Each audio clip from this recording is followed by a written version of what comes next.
ये इंजन है और इस पे पूरी बर्फ जमी हुई है।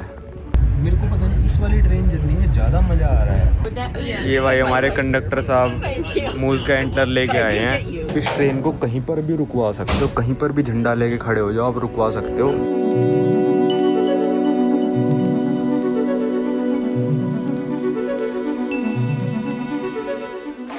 स्वागत है भाई आप सभी लोगों का एक नई वीडियो में। भाई आँखों में भरी हुई नींद, क्योंकि कल रात को 2:30 बजे औरोरा हंटिंग हम करके आए और औरोरा दिखी भी नहीं हमको।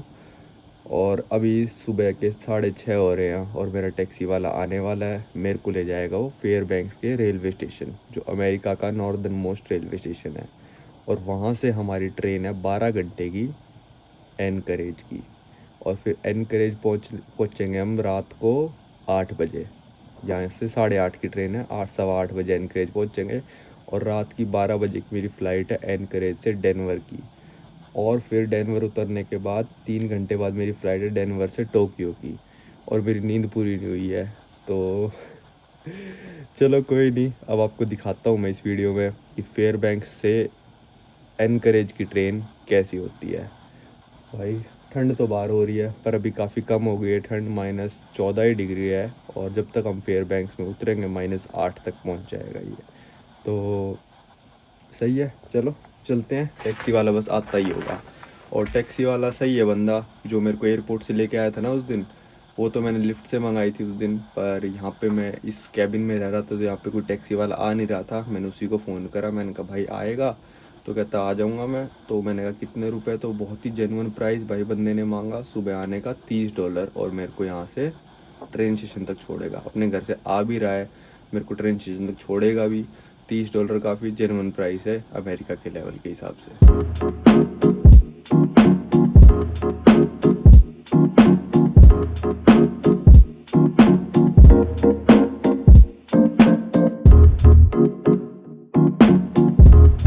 तो भाई ये थे अपने डेव भाई, जो मेरे को एयरपोर्ट से लाए थे। टाइम पे आ गए, मेरे को टाइम पे छोड़ दिया। सुबह के बज रहे हैं 7 और ये है फेयरबैंक्स का रेलवे स्टेशन। बाहर से कुछ ऐसा दिखता है। चलो भाई अंदर चलते हैं और चेक इन करते हैं। जी हाँ, ट्रेन के लिए यहाँ पे चेक इन करना पड़ता है। आपको यहीं पे सीट नंबर असाइन करेंगे। तो भाई ये आ गया था मैं ट्रेन स्टेशन के अंदर। और जो इनका बोर्डिंग पास होता है ना, वो बोर्डिंग पास आपको यहाँ पे चेक इन करके मिलता है। आपको याद होगा मैं विटियर गया था, जो टाउन मतलब पिछले साल गया था, जिस टाउन में एक ही बिल्डिंग में पूरा शहर रहता है। वहाँ पे भी मैं अलास्का रेल रोड की ट्रेन लेके गया था। अलास्का रेल रोड बोलते हैं, अलास्का ट्रेन नहीं बोलते, अलास्का रेल रोड। तो उन्होंने भी चेक इन मेरा आने जाने की ट्रेन का स्टेशन पे किया था और सीट नंबर मेरा वहीं असाइन किया था। तो सीट नंबर पहले से ही असाइंड था मेरा, तो मैं इनको बोल नहीं पाया कि विंडो सीट दे दो या फिर दूसरी दे दो। पर मैंने टिकट पे देख लिया था जब वो मेरे को दे रही थी कि विंडो सीट ही मिली हमको, 7A है। तो अब मैं आपको थोड़ा ट्रेन स्टेशन दिखाता हूँ। टाइम हो रहा 7:05। चेक इन करने में लगा 10 सेकंड। मेरा लास्ट नेम पूछा, आईडी पूछी और बोर्डिंग पास मेरे को दे दिया। 8 बजे बोर्डिंग स्टार्ट होएगी, 8:30 बजे की ट्रेन है। तो चलो दिखाता हूँ मैं आपको ट्रेन स्टेशन। आज हम ट्रैवल करेंगे फेयरबैंक से माइल पोस्ट 467, मतलब 467 माइल्स है जहाँ से ये ट्रेन स्टार्ट होती है। फिर हम जाएंगे ननाना, फिर हम जाएंगे भाई डेनाली पे, अपना एक स्टॉप होगा और वहाँ पे रुकेंगे। एक स्टॉप भाई तालकीतना में भी होता है, पर वो किस्मत की बात है, ट्रेन वहाँ पे रुकेगी या फिर नहीं रुकेगी। ठीक है, फिर हम जाते जाते यहाँ पे माइल पोस्ट एनकरेज पहुँचेंगे 114। तो 467 में से 114 घटा लो, उतने माइल्स हम कवर करेंगे, लगभग 350 माइल्स। और मैं गया था भाई विटियर टाउन तक गया था, आपको याद होगा एनकरेज से मैं विटियर टाउन तक गया था। तो वहाँ पे माइल पोस्ट नहीं, WD0 लिखा है, दूसरा वाला है वो। तो लगभग 50 माइल और एनकरेज से नीचे गया था मैं और विटियर तक। फिर सीवर्ड जाके ट्रेन ख़त्म हो जाती है। अलास्का में ये रेल रोड है भाई। तो ये देखो भाई, मेरा ऐसे ही बोर्डिंग पास पहले से प्रिंटेड पड़ा था। अभी जो अरोरा विंटर ट्रेन इसका नाम है, और गर्मियों में इस ट्रेन का नाम कर देते हैं ये लोग डेनाली स्टार। तो देखो मेरा नाम हम सबसे पहले से ही प्रिंटेड था, तो मैं चेंज नहीं करा सकता था, पर क्या पता कर भी देते। तो ये वाला साइड वाला टीटी फाड़ के रख लेता है और बड़े वाला हमारे पास रह जाता है। अलास्का के स्टेशन की तरह यहाँ पे इन्होंने गिफ्ट शॉप बना रखी है जिस पे अलास्का रेल रोड की टी शर्ट्स मर्चेंडाइज बेच रहे हैं और फिर ये बच्चों के खिलौने भी बेच रहे हैं भाई। ये देखो भाई इंजन ही बना दिया अलास्का की ट्रेन का। तो और क्या क्या मिल रहा है देखते हैं। मेरे को मैग्नेट लेने थे, अगर मिल जाएगा तो यहाँ से ले लूँगा मैं अलास्का का मैग्नेट। मैग्नेट कहाँ है भाई? यहाँ पे मिल रहे हैं मैग्नेट, ये रहे सारे मैग्नेट हैं। ये भी मैग्नेट है, ये भी। तो ये $5 का है और इनके पीछे लिखा है ये $9 के हैं भाई। ये वाले थोड़े मेटल के हैं, ये $9 के, पर अच्छे लग रहे हैं। टैक्स नहीं है अलास्का में, 0% सेल्स टैक्स है। तो आपको मतलब जितना लिखा उतने में पड़ेगा। ये वाला भी $5 का था और ये वाला देखते हैं कितने का है। ये है, ये भी $9 का है भाई अलास्का रेल रोड का। तो मैं सोच रहा हूँ ये वाला ले लेते हैं, $5 का सही प्राइस्ड है। वैसे मन तो ये वाला इंजन लेने का कर रहा है, ले सकते हैं वो वाला भी, 9 का भी, क्योंकि इतना महंगा अलास्का का टूर कर लिया तो एक ट्रेन का ले ही सकते हैं। अरोरा वाले बेकार मिलते हैं क्योंकि। तो भाई मैंने $5 वाला ही ले लिया। $9 का यार ज़्यादा महंगा हो रहा था, पैसे उड़ाने भी नहीं चाहिए। ये 5 वाला सही लग रहा है, अलास्का का भी मैग्नेट हो गया हमारे पास। भाई ये सॉक्स बड़ी कूल लगी मेरे को, सही बताऊँ सबसे ज़्यादा बिकी भी इनकी यही हुई है। $10 की सॉक्स है पर बहुत ही ज़्यादा कूल लग रही है ना। ये सोवेनियर काफ़ी अच्छे बना रखे हैं इन्होंने, बिल्कुल मतलब ऐसा नहीं है कि सीधा चाइना से कुछ भी ऑर्डर कर दिया। हालांकि बना ये भी चाइना में ही होगा, ऐसी कोई बात नहीं है। मेड इन फिलीपींस है ये। भाई जब मैं आया था ना एक बंदा नहीं था, अभी देखो सारे लाइन में खड़े हैं। तो यहाँ पे मैं आपको पूरी अलास्का रेल रोड की पेंटिंग्स इन्होंने कर रखी है। पेंटिंग बेच रहे होते तो मैं ख़रीद ही लेता। ये prints and posters are available for sale Alaska railroad gift shop. ठीक है, तो मैं इनसे पूछता हूँ यहाँ पे होगी अवेलेबल तो ख़रीद सकते हैं। पर भाई ये अमेरिका है, बहुत ही महंगी मिलेगी, मेरे को पता है। ये देखो ये सारे इन्होंने पोस्टर्स लगा रखे हैं स्टेशन पे कि पहले कैसा था 1997 में, 1994 में, 1991, फिर ये फर्स्ट एनिवर्सरी थी। ये वाला सोल्ड आउट है भाई, जो फर्स्ट एनिवर्सरी वाला पोस्टर है सोल्ड आउट है, वो भी सोल्ड आउट है, वो भी सोल्ड आउट है। तो भाई ये देखो यहाँ पे बैगेज क्लेम भी, आप बैगेज चेक इन कर सकते हो और अपना वो आपको सीधा एनकरेज में मिलेगा। तो यहाँ देखो भाई ये है फेयरबैंक्स, यहाँ से ट्रेन जाएगी, कहाँ गया एनकरेज, ये रहा एनकरेज।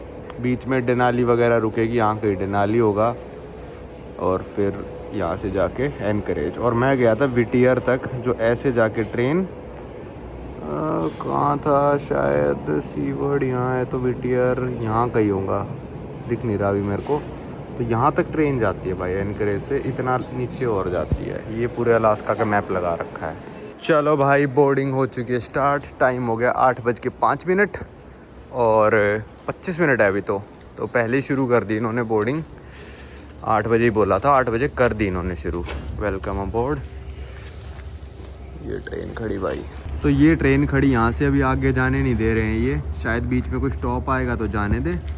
आगे लगा हुआ है भाई वो 2 इंजन है, एक बैगेज कार है, एक ये मेरे को लग रहा है नॉर्मल कार है, ये डाइनिंग कार लग रही है मेरे को, और ये भी पैसेंजर कार है, और पीछे भी 2-3 डिब्बे लगे हुए हैं। चलो भाई चलते हैं अब अपने डिब्बे में। मेरी है कार C, ये वाली है A, B और उसके पीछे है C। चलो भाई अब चलते हैं अंदर। B और C की एक ही से बोर्डिंग चल रही है, तो यहाँ पे थोड़ी भीड़ सी लग गई, एक खाली हो गया था।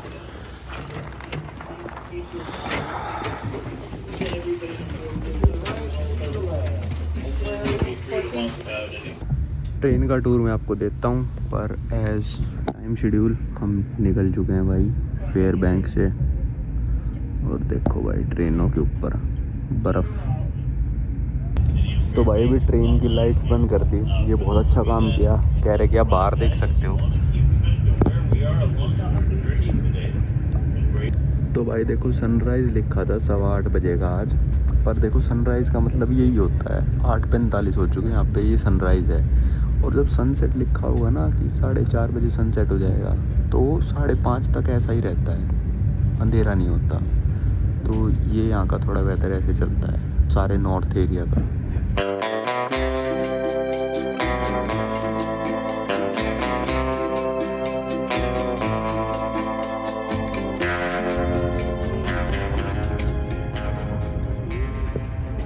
ये आया भाई निनाना का ट्रेन डिपो। पहले इस टाउन में भाई बहुत सारे लोग रहते थे पर अब नहीं रहते। कभी कभार ये लोगों को उठाते हैं और छोड़ते हैं यहाँ पे, पर ज़्यादा लोगों को नहीं छोड़ते।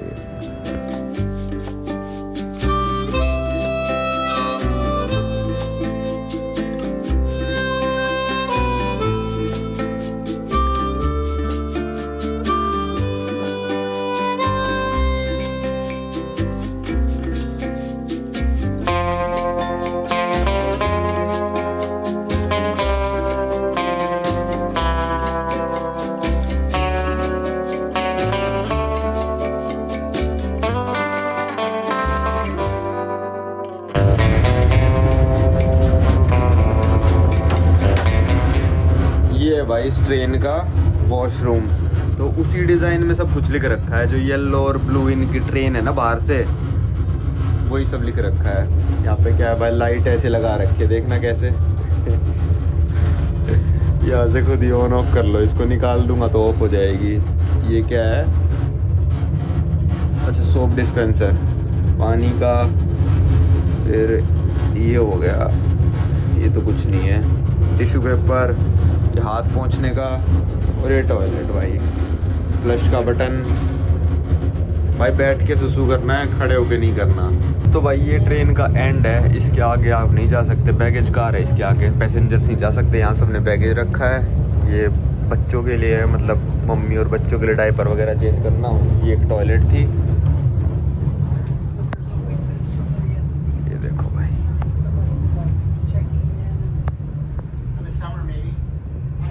ये मेरा डिब्बा है भाई, वो रखा हुआ मेरा बैग। अब मैं आपको सीट दिखाता हूँ कैसी है। ये सीट है, अभी खाली पड़ी है ट्रेन, काफ़ी तो खाली है और कई लोग गए हुए हैं तो ब्रेकफास्ट वगैरह करने। मैं ब्रेकफास्ट नहीं गया, लंच करने जाऊँगा शायद। तो इस सीट बहुत ही बेसिक सीट है, पर रिक्लाइन बहुत ज़्यादा हो जाती है। ना कोई कोट हैंगर है, ना तो यहाँ पे मैगजीन रखने का कुछ है, ना पावर सॉकेट है। शायद यहाँ पे पावर सॉकेट भी नहीं है कोई भी। तो बिल्कुल ही बेसिक ट्रेन है ये। ये देखो भाई, ये नैना रिवर चल रही है और उसका रंग देखो भाई, लाइट ब्लू करके फ्रीज हो रखी है। ये देखो कई जगह, ये देखो भाई ग्लेशियर सा बना हुआ है इनका यहाँ पे। ये पूरी रिवर है जो कि अभी पूरी की पूरी फ्रीज पड़ी है।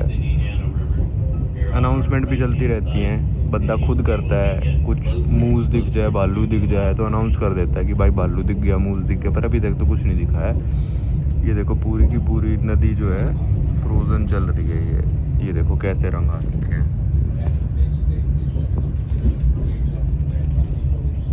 ओह भाई कितनी सुंदर लग रही है।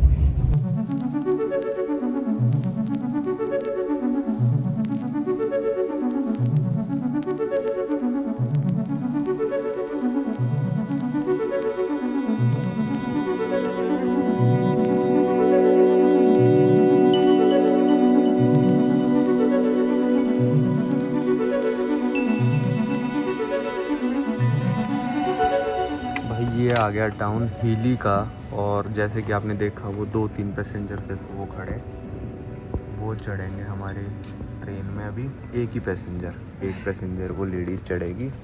तो ये टाउन यहाँ पे नहीं है, इस पहाड़ के पीछे है टाउन। तो ऐसे छोटे टाउन में से भी ये ट्रेन पिकअप करती हुई चलती है, अगर किसी ने बुकिंग करा रखी हो तो। यहाँ पे रोका, उस लेडी को ले लिया ब्लू वाली जो आई है, और बस। ट्रेन स्टेशन भी नहीं, यहाँ पे कुछ भी नहीं बना रखा। चल पड़ी देखो ट्रेन भाई। वो बंदा भी अपनी वाइफ को छोड़ के चला गया।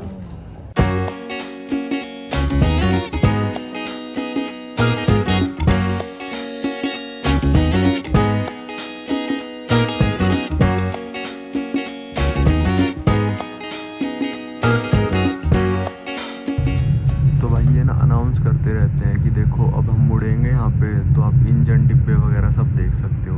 2 इंजन लगे हैं, फिर वो बैगेज कार है, फिर वो डाइनिंग कार है शायद। वो पैसेंजर कार तो नहीं है क्योंकि ये वाला डाइनिंग कार है, फिर 3 पैसेंजर कार है। और अच्छा वो हम सबसे पीछे बैठे हैं, पीछे वाली कार में अच्छा व्यू मिलता है।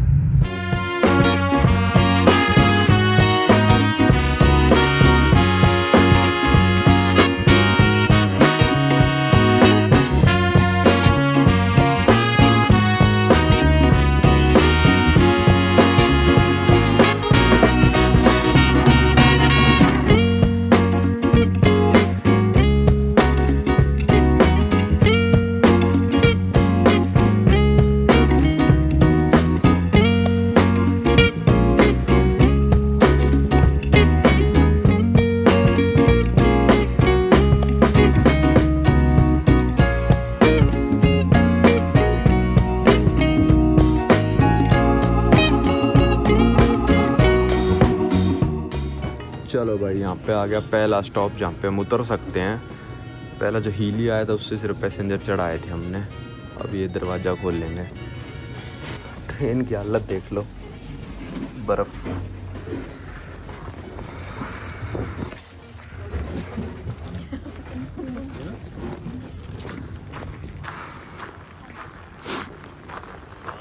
अब भाई यहाँ पे इन्होंने बोला है कि बहुत ही कम समय के लिए हैं, तो मेरे को आगे जाना ही है और इंजन के साथ मेरे को फ़ोटो लेनी ही है, क्योंकि थंबनेल में तो वही लगानी है। तो मैं फटाफट वहाँ जा रहा हूँ। हमने कवर कर लिए लगभग 120 माइल्स, 370 या 60 माइल जाना है। 120 हमने कवर कर लिए, पर 4 घंटे लग गए, तो 240 बचे हैं और जर्नी भी 8 घंटे की बची है अभी। तो ठीक है यार, बिल्कुल चकाचक ट्रेन है। मतलब भाई पूरा स्लिपरी है, बर्फ़ आइस जमी हुई है। तो सब लोग देखो मेरे साथ साथ जा रहे हैं आगे डिब्बे के साथ फ़ोटो लेने क्योंकि वही है भाई आइकॉनिक फ़ोटो। तो ये अलास्का की ट्रेन के डिब्बे।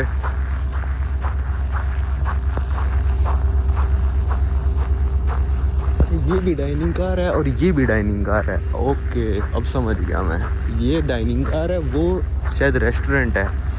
ये बैगेज कार आ गया आपका। ये डेनाली का रेलवे स्टेशन।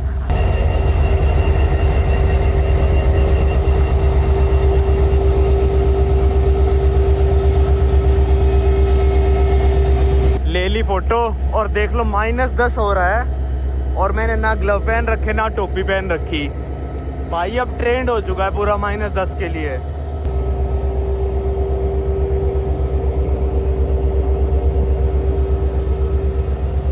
तो डेनाली भाई बहुत ज़्यादा फेमस है क्योंकि यहाँ पे है नॉर्थ अमेरिका की जो कॉन्टिनेंट है उसकी हाईएस्ट पीक।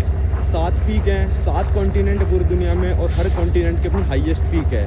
जैसे एशिया में माउंट एवरेस्ट है, तो यहाँ पे नॉर्थ अमेरिका की जो हाईएस्ट पीक है वो डेनाली है। तो डेनाली कई बार ट्रेन में से दिख भी जाती है और गर्मियों में यहाँ पे टूर्स चलते हैं और दिन की 2 ट्रेनें भी चलती हैं डेनाली के लिए। पर अभी तो हफ्ते में 1 ही ट्रेन चलाते हैं बस, फेयरबैंक्स से एनकरेज, एनकरेज से फेयरबैंक। बीच में आप उतरना चाहो तो उतर सकते हो, और कोई एक्टिविटीज़ वगैरह खास डेनाली में सर्दियों में नहीं होती हैं। गर्मियों में भाई इतनी एक्टिविटी हैं और इतनी महंगी हैं कि आपके आराम से 3-4 हज़ार डॉलर यहाँ पे खर्च हो जाएंगे सिर्फ और सिर्फ एक्टिविटीज़ के। वो सब होटल वगैरह तो अलग चीज़ है। तो ये है भाई अलास्का की ट्रेन। भाई बहुत ही ज़्यादा चकाचक, इतनी साफ़ कैसे कर रखी है यार, कमाल ही कर दिया है ना। और गर्मियों में आप आओगे ना तो ये वाली एडवेंचर क्लास कहते हैं। एक फ़र्स्ट क्लास टाइप भी होती है जिसमें आप बाहर भी निकल सकते हो, मुंडी उंडी ट्रेन से बाहर निकाल सकते हो। तो वो सर्दियों में हटा देते हैं वरना कोई फ्रीज़ होके गिर जाएगा। आज तो -10 है, ये कह रहे थे। हमने -40 पीक देख रखा है इस ट्रेन में। ये इन्होंने टॉयलेट्स बना रखी हैं शायद। चलो चलते हैं ट्रेन में। हमारा आखिरी वाला डिब्बा है, पीछे एक बैगेज कार और एक और इंजन पीछे लगा रखा है। वो पता नहीं क्यों लगा रखा है। तो 3 इंजन ट्रेन के साथ चल रहे हैं, 2 खींच रहे हैं क्योंकि यहाँ पे अगर ट्रेन फंसती है कहीं पे बीच में वाइल्ड में तो कोई भी ट्रेन रेस्क्यू करने नहीं आ सकती, क्योंकि अकेले ही ट्रेन चलती है इस पे। तो एक यही मेजर स्टॉप आता है बीच में, एक तालकीतना हो रहेगा, तालकीना पता नहीं क्या नाम है, तालकीतना। पर वो इतना देर तक नहीं रोकेंगे, देखते हैं उस पर कितनी देर रोकेंगे। हम तो वापस ही चलते हैं भाई। पीछे वाला भी खोल दिया तो पीछे भी जा सकते हैं। हाँ, उस तरफ से इंजन की फ़ोटो ले लेता। ये देखो इस तरफ से भी भाई ये इंजन है और इस पर पूरी बर्फ़ जमी हुई है। यहाँ तो देखो ये बर्फ़ फ्रीज़ ही हो गई। ये देखो टायरों पे। इस वाले पे ज़्यादा अच्छी फ़ोटो आई है क्योंकि देखो बर्फ़ कैसे जमी हुई है। ये आगे स्नो प्लो भी लगा रखा है इसके कि अगर ज़्यादा बर्फ़ कहीं पे जम जाए तो ट्रेन अपने आप उड़ा देगी उस बर्फ़ को। भाई अभी मेरे को भूख लग गई थी तो ये मैं लेके आ गया था वेजिटेबल सिबाता। इसके अंदर कुछ ऐसा सैंडविच था जो कि मैं खा गया थी, खाना भूल गया, भूख बहुत तेज़ लगी थी। तो ये वेजिटेरियन लोगों के लिए था सैंडविच, बहुत ही सही था भाई। ये $8 का था और ये जूस लेके आया भाई मैं $4 का। बहुत महंगा था जूस। ये सैंडविच फिर भी प्राइस में सही था पर अब लाना ही पड़ा जूस। तो भाई इस ट्रेन में एक तो कैफ़े था, अभी मैं आपको दिखाऊंगा, थोड़ी भीड़ हो रखी थी वहाँ पे, थोड़ी देर बाद जाके दिखा दूँगा। और एक पूरा रेस्टोरेंट है, जैसे कि हमने एमट्रैक और वाया रेल में खाया था, पर वो पेड है। लगभग ये मान लो $16-17 की डिशेज़ हैं, और उसमें ज़्यादातर बीफ और पॉर्क था। तो मैंने सोचा वेजिटेबल ये सैंडविच सा ही खा लेता हूँ, जूस ले लेता हूँ।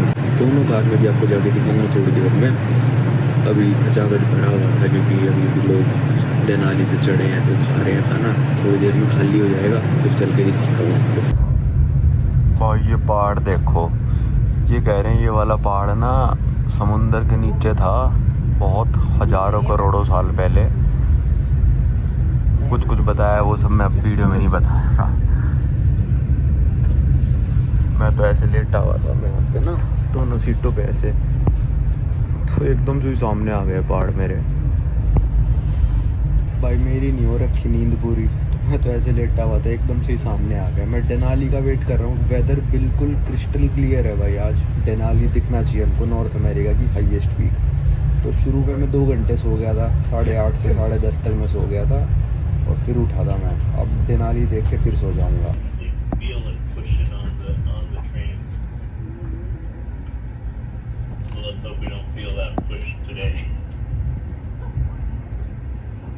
भाई डेनाली तो कहीं पीछे रह गया, शायद वहाँ कहीं रह गया यार, मैं सोता रह गया उनमें से, या फिर वो वाला है शायद मेरे हिसाब से। मैं सोता रह गया यार। अभी एक ब्रिज पे रोक दी इन्होंने, ठीक है, और कह रहे हैं कि हम एक खिड़की भी खोल देंगे, वहाँ से आप जाके फ़ोटो ले सकते हो। और ये 300 मीटर गहरा है। ये वाली खिड़कियाँ खोल दी भाई। भाई डेनाली वो है, मैंने अभी मैप पे देखा और उसकी तरफ पॉइंट करा, तो वो है भाई डेनाली। मैं उनको कहने लग गया था, पर नहीं, वो है डेनाली। और इससे पास नहीं आए होंगे मेरे हिसाब से, क्योंकि जीपीएस के हिसाब से यही सबसे करीबी लोकेशन है। बड़ा ही क्लियर वेदर है भाई आज, कि इतनी दूर होते हुए भी पहाड़ वो इतने बड़े वाला दिखने लग रहा है। नॉर्थ अमेरिका की हाईएस्ट पीक मैंने आपको दिखा दी। यहाँ पे हेलीकॉप्टर टूर भी आप ले सकते हो, जो इसके ऊपर आपको घुमाएगा, प्लेन टूर वगैरह वगैरह, वो सब गर्मियों में चलता है। भाई काफ़ी देर तक ट्रेन रोक दी, यहाँ पे देखना फोन ना गिर जाए, और कहीं मैं ही ना गिर जाऊँ इस पे से। ये देखो ट्रेन के बाहर का दिखाता हूँ मैं आपको, बड़ा ही डर लग रहा है। इस तरफ से भी खोल रखा है, अब इस तरफ दिखाता हूँ भाई मैं। ये देखो पहले पूरी बर्फ़ जमी हुई है, और इस तरफ थोड़ा सेफ है, मैं नहीं गिरूँगा। तो इस तरफ से पूरी ट्रेन यार, क्या मतलब ये ब्रिज बना था 1921 में, तो 100 साल पहले ये ब्रिज इतना गहरा इन्होंने, मतलब इतना ऊंचा बना दिया था। दोपहर के बज गए भाई 2:41, और मेरे हिसाब से आधी जर्नी हमने तय कर ली है। 6 घंटे हम चल चुके हैं, लगभग 6 ही घंटे बचे हैं फेयरबैंक्स के लिए। अभी एक स्टॉप आएगा जिसमें लोग उतरेंगे, चढ़ेंगे। जो मेरे पीछे दोनों बंदे बैठे हैं वो यहीं पे उतरेंगे, मतलब उसी स्टॉप पे, जिसका नाम है तालकेतना, कुछ ऐसा करके नाम है, तालेना कह रहे थे लोग। तो चलो एंजॉय करते हैं। मैं तो सो रहा हूँ भाई बीच बीच में, 1 घंटा नींद से पूरी कर रहा हूँ यार, थोड़ा थका भी हुआ हूँ भाई। मैंने सही अंदाज़ा लगाया था कि मैं गलत नहीं सोया, क्योंकि ये देखो भाई डेनाली अभी भी दिखने लग रही है, हो रहा। अब उसके बिल्कुल हम पैरेलल चल रहे हैं। मैं इस टाइम पे उठना चाहता था, पर अभी हमसे बहुत ज़्यादा दूर है, 20-25 किलोमीटर से भी ज़्यादा दूर है, इसलिए ऐसी दिखने लग रही है। 6000 कुछ मीटर ऊंची है। आप कहोगे भाई 6000 मीटर ऊंची, हिमालयाज़ में काफ़ी सारी पीक हैं, पर 7 कॉन्टिनेंट्स की अपनी अपनी सबसे हाईएस्ट पीक में डेनाली नॉर्थ अमेरिका की सबसे हाईएस्ट है। तो जो 7 समिट्स करते हैं बंदे, वो डेनाली क्लाइंब भी करते हैं। नहीं यार, मैंने देख लिया, इस ट्रेन को कहते हैं अमेरिका के सबसे सीनिक जर्नी की ट्रेन कहते हैं इसको, चाहे आप गर्मियों में लो चाहे सर्दियों में लो। और बिल्कुल सही बात है, मैं जब भी उठ रहा हूँ ना, मेरे को मज़ा ही आ रहा है देखने में। जब भी उठ रहा हूँ मेरे को मज़ा ही आ रहा है देखने में। तो मतलब और ट्रेन जर्नी है जैसे कनाडा वाली थी, पर मेरे को पता नहीं इस वाली ट्रेन जर्नी में ज़्यादा मज़ा आ रहा है, क्योंकि बर्फ़ ज़्यादा है। खैर कनाडा वाली भी हर जगह बर्फ़ थी और खैर थोड़ी तेज़ चल रही थी। ये बहुत स्लो चल रही है। सिर्फ और सिर्फ ये कवर करेगी 360 माइल, वो भी 12 घंटों में। 30 माइल की स्पीड के हिसाब से चलती है, मतलब 50 किलोमीटर की। कनाडा वाली 80-100 पे चलती थी, तेज़ चीज़ें चली जाती थी। पर हाँ, यहाँ पे पहाड़ वगैरह बहुत ज़्यादा हैं। और कनाडा वाली में पहाड़ वगैरह आए थे, ज़्यादातर पहाड़ रात को चले गए थे, तो शायद इसलिए भी। पर बहुत सीनिक जर्नी है भाई ये। अब थोड़ा सही से दिखेगा आपको भाई, वो रही भाई पीक।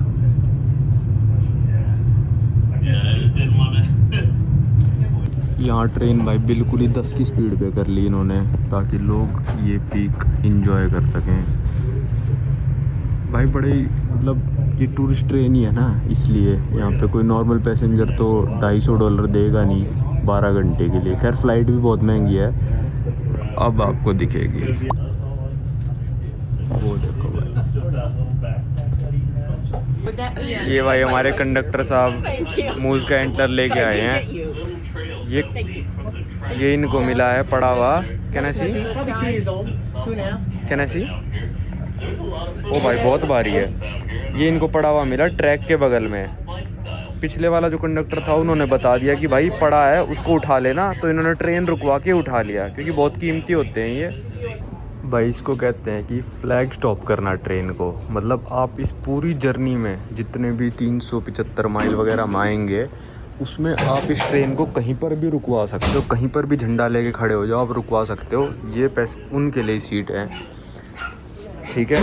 और भाई इसकी टिकट का हिसाब मैं आपको थोड़ी देर में बताता हूँ। मैंने भी पूछा है कि भाई ऐसे तो कोई भी कहीं पे भी रुकवा कहीं पे भी उतर जाएगा, उसका टिकट का क्या हिसाब है, उसका भी हिसाब है इनके पास। तो अभी जो पैसेंजर चढ़ा है वो कुत्ते के साथ चढ़ी हैं वो, और ये एक अलास्कन सेलिब्रिटी एक तरह से। ये बच्चों की किताबें और ये पेंटिंग वगैरह करती हैं। और कैबिन इतना सपोर्टिव है भाई, जो स्टाफ है, कैबिन क्रू कहने वाला था मैं, स्टाफ है, इतना सपोर्टिव है कि इनकी बुक्स वगैरह पहले से सजा के रख रखी हैं। अगर किसी पैसेंजर को ख़रीदनी हो तो वो भी ख़रीद सकता है। बच्चों की किताबें लिखती हैं, जैसे ये देखो, ये सारी किताबें इन्होंने मतलब ड्राइंग सारे बच्चों की करते हैं।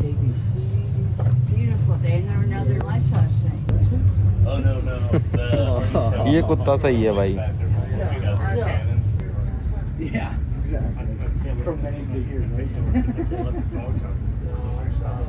ये भाई तालकीना रिवर है, तालकीना रिवर। ये भी फ्रोज़न है भाई पूरी।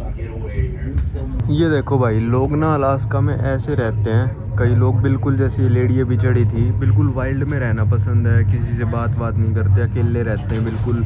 तो यहाँ पे देखो ऐसे 6-7 घर आए हैं। ओ भाई इसके ऊपर बर्फ़ देखो पहले तो आप, तो ये देखो, ओ भाई ये बर्फ़ में डूब चुके हैं घर सारे, देखो बर्फ़ के अंदर डूब चुके हैं कई तो यहाँ पे लोग रहते हैं और ये ट्रेन रुकवाते हैं। वो वाली गाड़ी देखो भाई आप, स्नो के अंदर धंस चुकी है, ऊपर स्नो नीचे स्नो। ये खड़े भाई पैसेंजर्स फ्लैग स्टॉप वाले, इन्होंने फ्लैग दिखाया और इन्होंने रुकवा ली भाई गाड़ी। अब जो अनाउंसमेंट में ये बताया कि इनको एक बुकलेट मिलती है, इसके अंदर बहुत सारे टिकट्स होते हैं जिनके लिए पहले ही पे कर देते हैं, क्योंकि इनको कई बार आना जाना होता है। विंटर्स में हर ट्रेन रोकते हैं इनके लिए ये, पर समर्स में एक स्पेशल ट्रेन चलती है जो धीरे धीरे जाती है, टूरिस्ट वाली नहीं रोकते, क्योंकि एक बार में टूरिस्ट वाली ट्रेन में 300 से 500 पैसेंजर होते हैं और वो बहुत लंबी होती है, इसलिए उसको नहीं रोकते।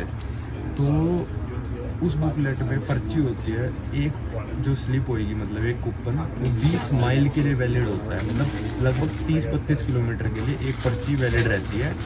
अगर आपको 40 माइल जाना है तो कंडक्टर को 2 पर्ची दे दो, 60 माइल जाना है तो 3 दे दो।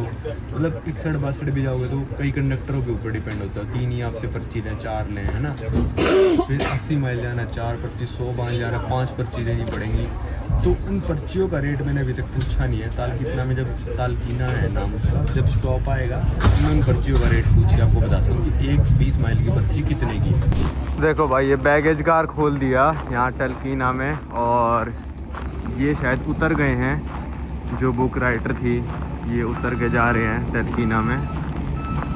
तो भाई अभी मैं अंदाज़ा लगा रहा था अंदर बैठे बैठे, मैंने कहा 20 माइल की राइड ना पक्का ये $10 तो लेते होंगे ट्रेन वाले। तो मैंने अभी पूछ लिया भाई कि कितना क्या प्राइस है, तो बोले कि एक बुकलेट जो आती है उसमें 10 कूपन होते हैं और हर कूपन 20 माइल के लिए होता है। तो वो बुकलेट जो आती है इनकी आती है $122 की। तो एक कूपन हो गया भाई $12.2 का 20 माइल के लिए। पर ये टीटी बता रहे थे कि एक बंदे की ना एक बार टीटी से लड़ाई हो गई। किस बात पे? कि उसने जाना था भाई 60 माइल, ठीक है, पर उसका घर आ गया 61 माइल। तो हर बार वो टीटी को देता था, सब टीटियों को 3-3 कूपन, ठीक है, 60 माइल के हिसाब से 20-20 माइल के 3 कूपन। पर वो वाली लेडीज़ टीटी अटक गई कि भाई 4 कूपन देने पड़ेंगे कि 60 से ऊपर हो गए 61। तो बंदा बोला यार मैं तो हर बार 3 ही देता हूँ, तुम मेरे से 4 क्यों ले रहे हो? 4 महंगा पड़ जाएगा भाई, $12.5 महंगी राइड पड़ जाएगी। तो फिर वो लेडीज़ पता है क्या बोली उसको? ये टीटी दूसरा वाला टीटी बता रहा था कि कंडक्टर कहते हैं यहाँ पे, टीटी नहीं कहते, कंडक्टर कहते हैं। तो ये बता रहे कि उसने बोला लेडीज़ ने कि एक काम करती हूँ, मैं ट्रेन को 1 माइल पीछे करवा देती हूँ और तू अपने कैबिन तक वॉक करके चला जाइयो। कैबिन जो आपने पिछले वाला देखा था कि 1 माइल तू अपने कैबिन पे वॉक कर लियो, मैं। अच्छा, ऐसे आवाज़ करते हैं भाई ऑल अबोर्ड। तो कहती भाई 4 कूपन दे, तो फिर उसने 4 कूपन ही दिए। तो टीटी टू टीटी भी फ़र्क पड़ता है भाई कि कितने कूपन पे सेटल हो जाए। तो जैसे इन्होंने चिल्लाया ऑल अबोर्ड, तो मतलब सब लोगों को वापस जाना है ट्रेन में। लो भाई, टाइम हो गया 5:10। डालकीना से हम निकल चुके हैं और सनसेट होने वाला है भाई, मतलब हो ही चुका है। पर लगभग 1 घंटे तक ऐसा ही वेदर रहेगा ये, मतलब पूरा बिल्कुल अंधेरा नहीं होएगा 1 घंटे तक।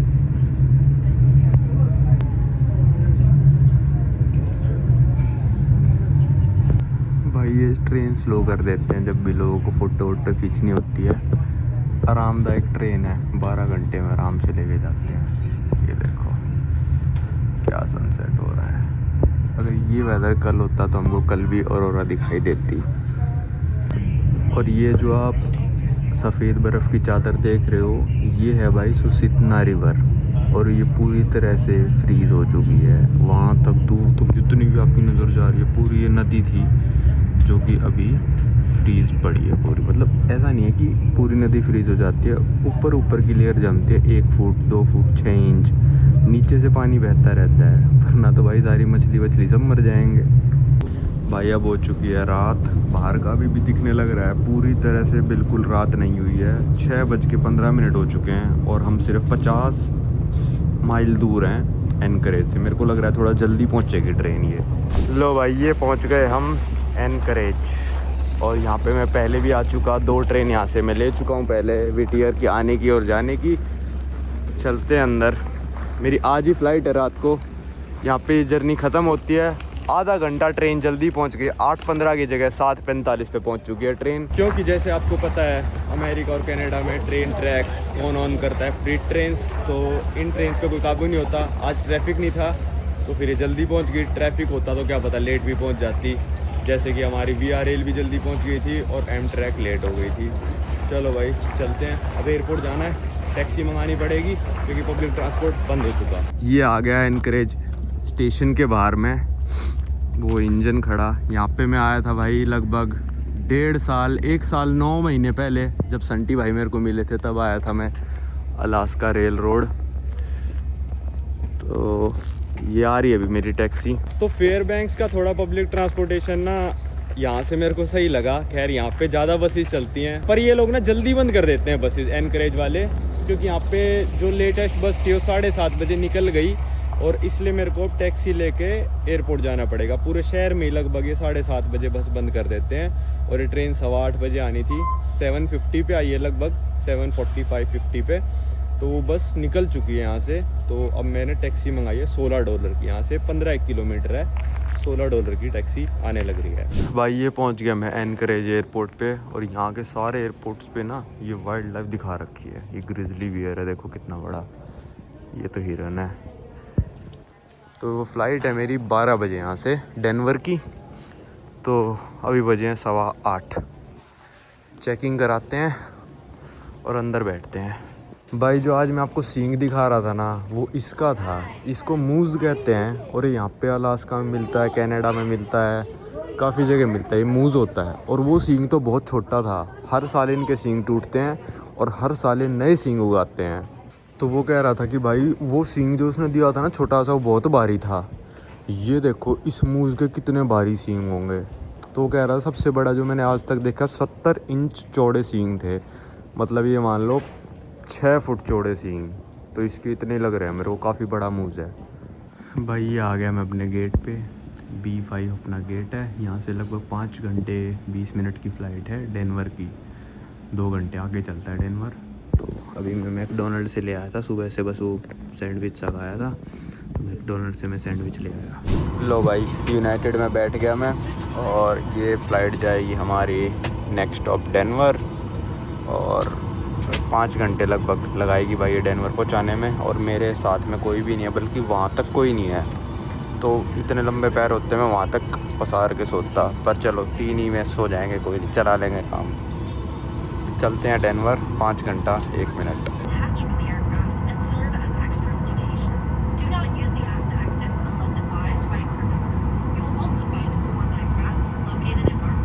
वो थी भाई अलास्का एयर जिसमें मैं आया था, और यूनाइटेड में जा रहा हूँ। यूनाइटेड फेयरबैंक्स पे ऑपरेट नहीं करती, यूनाइटेड सिर्फ एनकरेज आती है।